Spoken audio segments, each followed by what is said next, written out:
आप सभी का मेरे वीडियो में स्वागत है। और आज की वीडियो में आपको ग्राम संगठन के जो फंड मिलता है उसमें से एक और फंड की बात करने जा रही हूँ।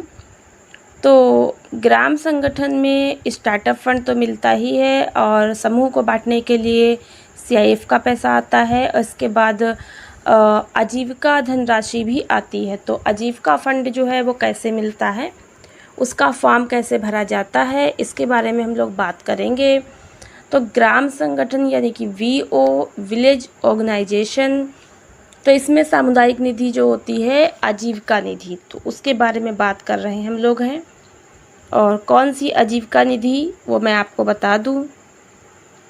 जो मैंने पहले वीडियो बनाई थी उसमें मैंने आपको बताया था कि ग्राम संगठन में आजीविका जो है वो निधि भी आती है। ग्राम संगठन में आजीविका निधि आती है और ये समूहों को ग्राम संगठन फिर देते हैं किस्तों पर। तो ये जो आजीविका निधि है ये रोजगार वगैरह करने के लिए आती है और ये 1% मासिक जो है ब्याज पर दी जाती है समूहों को।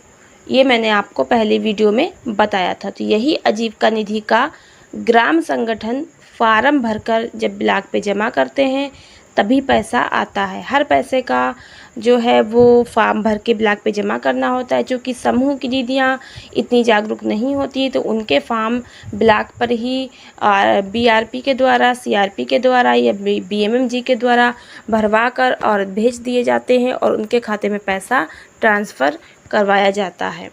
और बहुत सी जगह पे ये है कि फॉर्म समूह के द्वारा भरवाए जाते हैं। चलिए देख लेते हैं कि आजीविका निधि के लिए फॉर्म कैसे भरा जाता है। अब यहाँ पर देखिए ये पहला पेज है और यहाँ पर लिखा है, इसको पढ़ना अनिवार्य है जिससे कि आप लोग को जानकारी हो जाए। आजीविका धनराशि क्या है? ग्राम संगठन को आजीविका सामुदायिक निधि समूह के सदस्यों की क्रेडिट की ज़रूरतों को पूरा करने के लिए उपलब्ध कराया जाता है। यानी कि ऋण के रूप में उधार देने के लिए आजीविका निधि जो है ग्राम संगठन को उपलब्ध कराई जाती है और जिससे समूह के सदस्य अपने जीविकोपार्जन, क्या लिखा हुआ है यहाँ पे, जीविकोपार्जन, ये देखिए यहाँ पे लिखा है। जीविकोपार्जन का मतलब है कोई भी रोजगार करना जिससे कि आप पैसा कमा सकें। तो जीविकोपार्जन की ज़रूरतों को पूरा करने हेतु उपयोग करेंगी। ग्राम संगठन आजीविका धनराशि केवल इंटेंसिव विकास खंडों को दिए जाते हैं। आजीविका धनराशि समूह को ग्राम संगठन द्वारा ऋण के रूप में उपलब्ध कराई जाती है। तो ग्राम संगठन के द्वारा समूहों को ऋण के रूप में ये दी जाती है। यह धनराशि ग्राम संगठन के खाते में ही रहती है। यानी जब ये पैसा आता है तो ग्राम संगठन के खाते में ये रहता है पैसा, और जो कि आवश्यकता अनुसार समूह से आवेदन प्राप्त करने के पश्चात समूह को दिया जाता है। जिस तरह से ग्राम संगठन ये फार्म भर के ब्लॉक के द्वारा जमा करके फिर ये धनराशि प्राप्त करता है, उसी प्रकार से जिस समूह को ये धनराशि लेनी होती है वो फार्म भर के ग्राम संगठन से प्राप्त करते हैं। तो यह धनराशि केवल जीविकोपार्जन गतिविधियों के लिए दिया जाता है। इस राशि को ग्राम संगठन से समूह को 9% तथा समूह के सदस्यों को 12% की दर से दिया जाता है। तो देखिए यहाँ पे जो 9% और 12% है ये यहाँ इसमें लिखा है, लेकिन ऐसा नहीं है, अलग अलग जगह पे अलग अलग तरीके से ये दी जाती है। तो प्रतिशत जो है वो आप अपने जगह के हिसाब से पता कर लीजिएगा, अलग अलग होता है। और यहाँ पे जैसा कि मैंने भी वीडियो में पिछले बताया है पीछे कि 1% ब्याज पर मासिक दिया जाता है। और ये पहले का छपा हुआ है इसलिए कुछ ज़्यादा छपा होगा, और बाकी जो है ये अलग जगह मतलब 1% 2% पे देते हैं, इससे अधिक नहीं। तो मैक्सिमम 1% पे देते हैं जब से कोरोना चल रहा है। बाकी जगह ये मैं यूपी की बात कर रही हूँ और बाकी जगह जो है अलग अलग राज्यों में अलग तरीके से हो सकता है। तो आजीविका धनराशि फंड निम्नलिखित कार्यों के लिए दिया जा सकता है। कौन कौन से काम? कृषि से संबंधित खाद, बीज और अन्य लागत में होने वाले व्यय के लिए। कृषि से संबंधित खाद, बीज, अन्य लागत में होने वाले व्यय के लिए।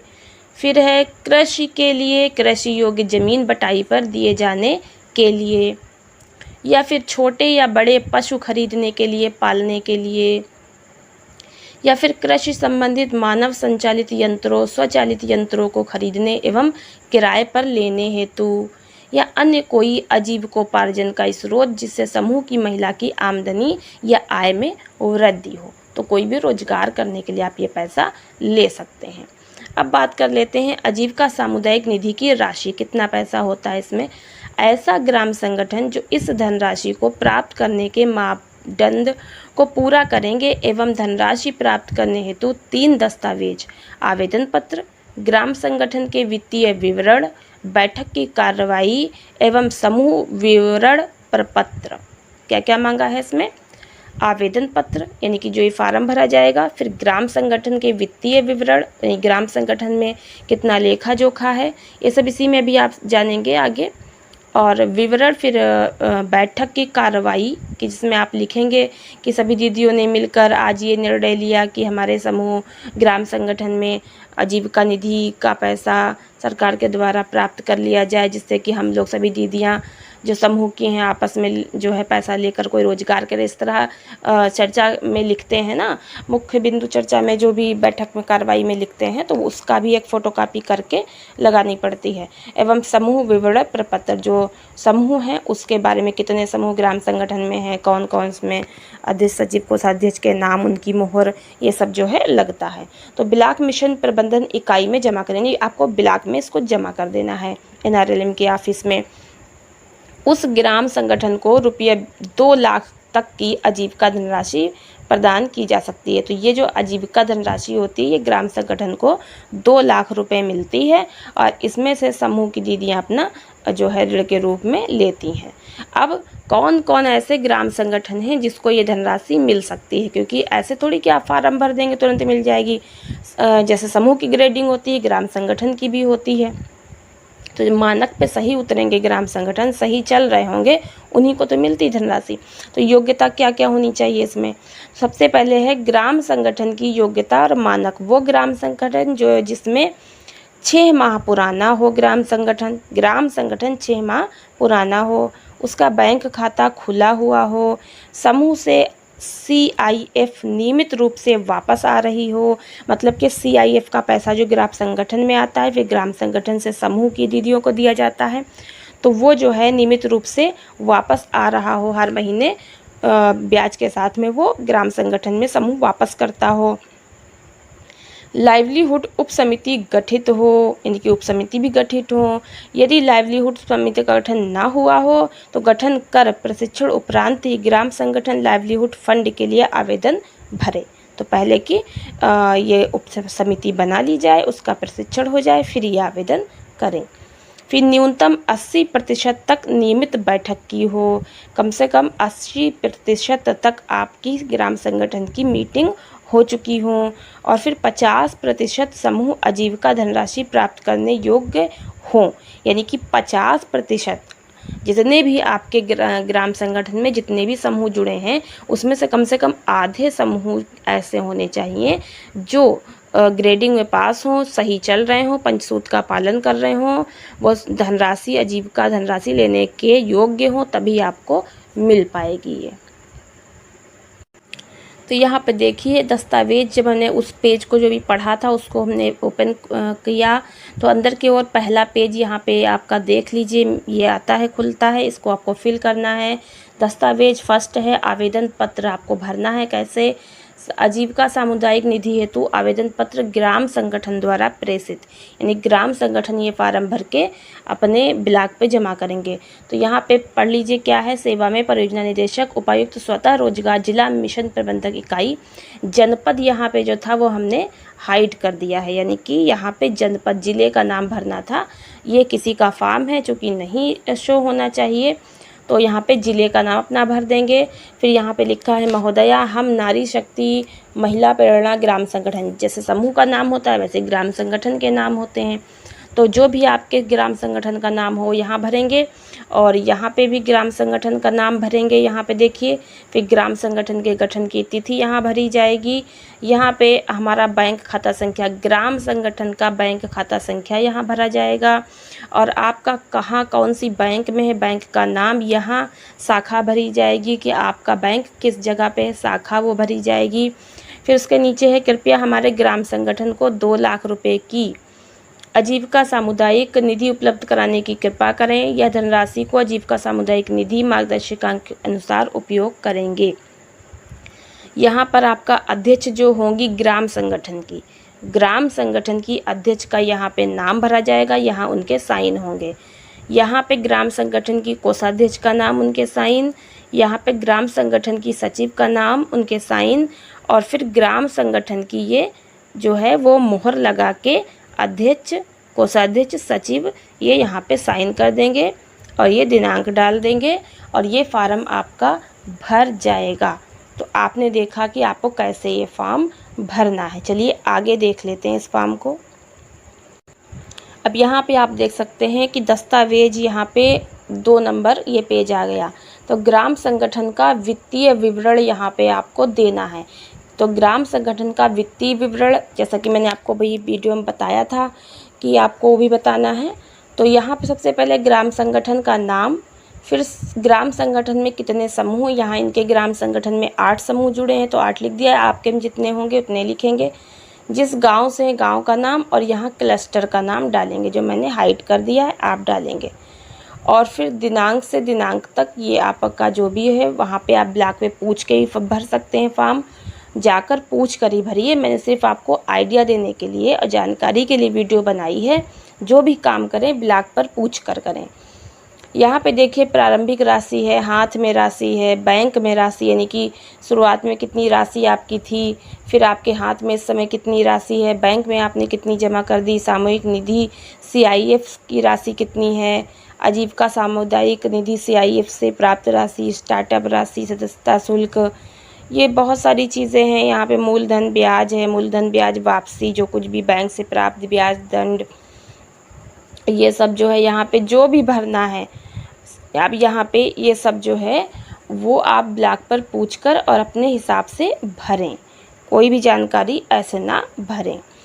अब यहाँ पे एक चीज़ विशेष हम और आपको बता दें कि देखिए, बहुत से लोगों को ये समूह सखी, ग्राम संगठन, बुक कीपर, कृषि सखी, आप यहाँ पे देख सकते हैं अच्छे से कि देखिए ये मैं कितनी जानकारी पहले भी बताई हूँ। और देखिए, सामुदायिक कैडर का मानदेय, सामुदायिक कैडर कौन कौन होते हैं, यही होते हैं। समूह सखी है, ग्राम संगठन, बुक कीपर है, कृषि सखी, पशु सखी, उद्योग सखी, बैंक सखी और स्वास्थ्य सखी। देखिए ये सब भर्तियाँ होती हैं कि नहीं, इनको सबको भी तो नौकरी मिलती है। जब उप समितियाँ बन जाती हैं तो उसी में सारी भर्तियाँ आती हैं।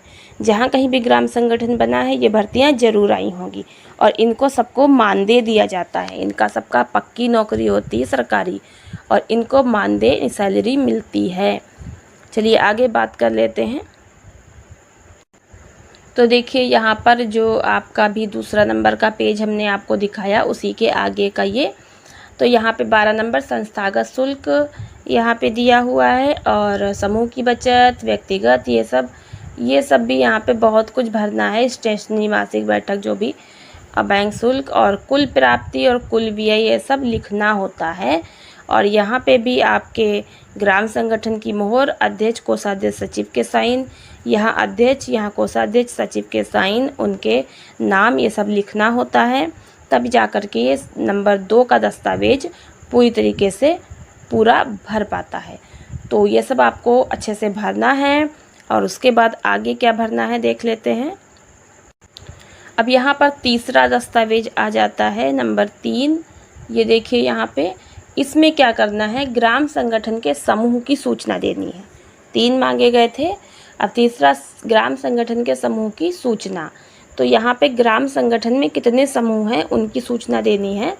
सबसे पहले क्रम संख्या, यानी कि इसमें 8 समूह जुड़े हैं। समूहों के नाम यहाँ पर सब लाइन से दे रखे हैं। फिर सदस्यों की संख्या, किस समूह में कितने लोग हैं उनके नंबर दे रखे हैं। कितनी दीदी किस में है, कृषि पर आधारित आजीविका सदस्यों की संख्या, मतलब ऐसी कितनी सदस्य हैं जो खेती करती हैं, किसानी का काम करती हैं, उनके यहाँ पे संख्या लिखी है। पशु पर आधारित पशु पर आधारित आजीविका सदस्यों की संख्या वो लिखी, कितने लोग पशुपालन का काम करते हैं।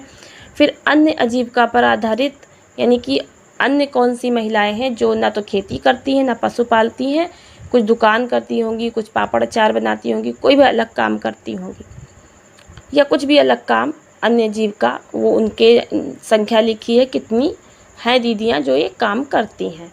फिर CIF प्राप्त, हाँ या नहीं। CIF का पैसा आपको पहले मिल चुका है या नहीं, तो हाँ मिला है, ये आपने जो है लिखना है यहाँ पर। और समूह ने लिया है कि नहीं, तो यहाँ जिस जिस समूह ने लिया है उसके आगे हाँ लिखा है, और जिस समूह ने नहीं लिया है उसके आगे नहीं लिखा है।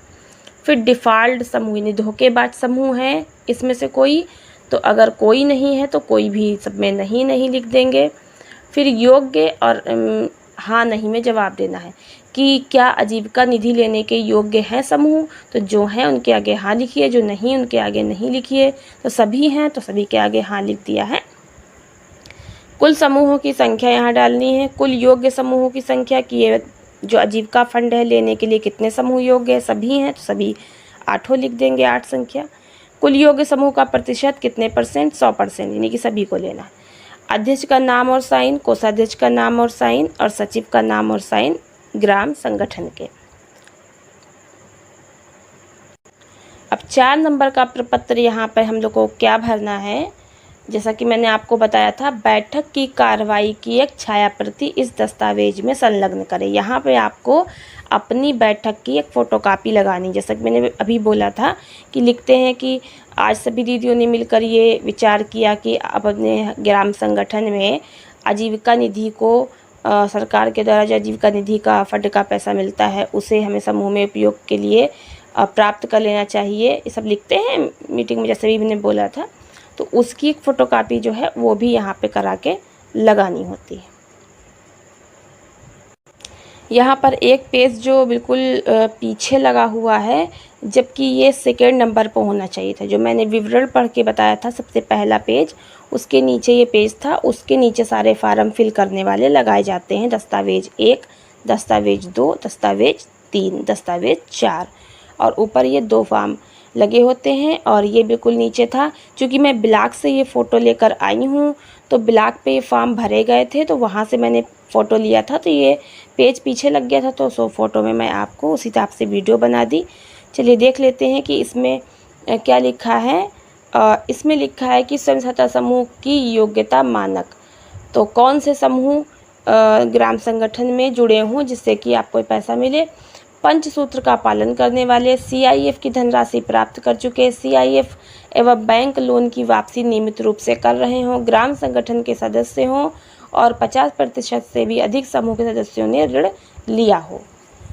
फिर समूह के सदस्यों की योग्यता का मानक, समूह सदस्य हो, यानी कि जो भी ऋण ले रही दीदी वो समूह से जुड़ी हो, कृषि संबंधी कार्य कर रही हो, कृषि योग्य निजी जमीन पट्टा में ली गई जमीन उपलब्ध हो, यानी उसकी अपनी ज़मीन हो या फिर कहीं से उसने बटाई पर ले रखी हो, कृषि उत्पाद पशु विपणन का कार्य करती हो, ऋण वापसी नियमित रूप से हो, समूह के सदस्य के परिवार में कोई पशुपालन का काम कर रहा हो अथवा पूर्व में कोई अनुभव हो, अन्य आय जनित गतिविधियाँ, यानी अन्य आय जनित गतिविधियों का मतलब किसी और प्रकार से पैसा कमाने का काम करना।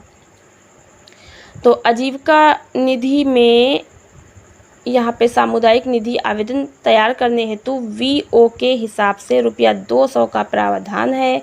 यह दस्तावेज समूह सखी VO बुक कीपर BRP समूह की बुक कीपर द्वारा किया जा सकता है। देखिए साफ साफ बता दिया कि कौन ये फार्म भरता है, समूह सखी भरती है या VO बुक कीपर भरता है या BRP भरती है या फिर समूह की बुक कीपर द्वारा भरा जा सकता है। और यहाँ पे पूरा ये दिया हुआ है कि कैसे पैसा मिलेगा और किसकी क्या जिम्मेदारी है। तो धनराशि का वितरण कैसे होता है, LCM बैठक, यहाँ पे देखिए जिला मिशन प्रबंधक इकाई, ब्लॉक मिशन प्रबंधक इकाई, दस्तावेज 1, 2, 3, 4 ये सब भरने होते हैं। फिर जिम्मेदारी किसकी किसकी है, लोन कमेटी सदस्य की, परियोजना निदेशक की और ब्लॉक मिशन प्रबंधक की, समूह सखी, वीओ, बुक कीपर, बीआरपी, समूह की बुक कीपर की जिम्मेदारी होती है। तो इस तरह से ये फार्म सब भरा जाता है और भरने के बाद ब्लॉक पे जमा होता है। उसके बाद ये आगे जाता है डिस्ट्रिक्ट पे, और जब ये पास हो जाता है तभी आपके लिए पैसा आता है और फिर आपके खाते में ट्रांसफ़र किया जाता है। तो आशा करती हूँ आपको ये वीडियो समझ में आई होगी, और वीडियो अच्छी लगी हो लाइक कीजिएगा, चैनल को सब्सक्राइब ज़रूर कर लीजिएगा, और ऐसी ही इम्पोर्टेंट जानकारी की वीडियो हम आपके लिए लाते रहेंगे।